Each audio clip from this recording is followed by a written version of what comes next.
بسم اللہ الرحمن الرحیم۔ ارض فلسطین، سرزمین انبیاء کرام علیہم الصلوات والتسلیمات۔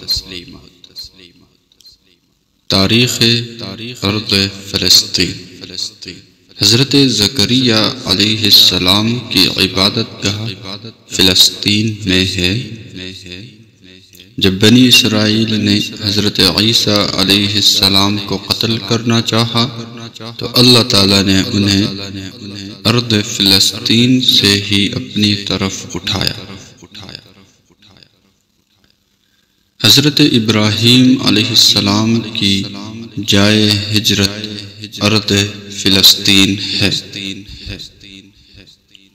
حضرت سلیمان علیہ السلام کے دور کا دارالحکومت یہی تھا، یہی سے آپ نے پوری دنیا پر حکمرانی کی۔ یہی انبیاء کرام علیہم السلام کو نماز پڑھائی۔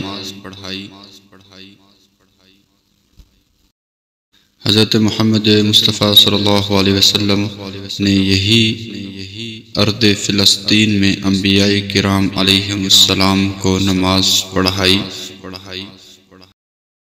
فلسطین انبیاء کرام علیہ السلام کی جائے سکونت رہا ہے۔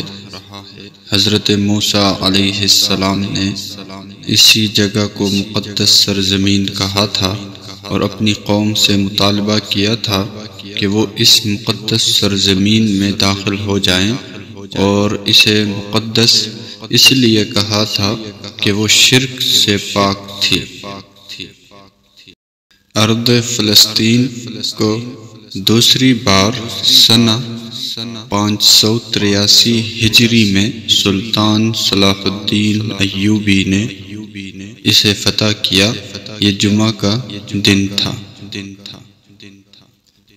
مسجد اقصیٰ ارض فلسطین میں ایک نماز کا ثواب 500 گنا بڑھا دیا جاتا ہے۔ مسجد اقصیٰ کی اہمیت حرمین شریفین مکہ مکرمہ اور مدینہ منورہ کی طرح ہے۔ اللہ تعالیٰ نے مکہ مکرمہ و اقصیٰ مقدسہ دونوں مقامات کا ایک ہی جگہ تذکرہ فرمایا ہے۔ بسم اللہ الرحمن الرحیم۔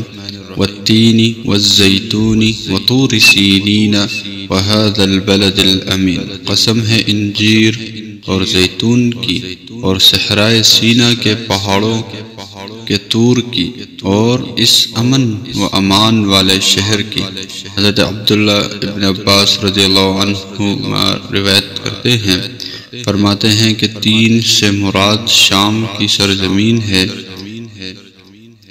زیتون سے مراد فلسطین کا علاقہ ہے، اور طور سینا مصر کا وہ پہاڑ ہے جس پر اللہ تعالیٰ نے حضرت موسیٰ علیہ السلام سے گفتگو فرمائی تھی، اور بلد امین سے مراد مکہ مکرمہ ہے۔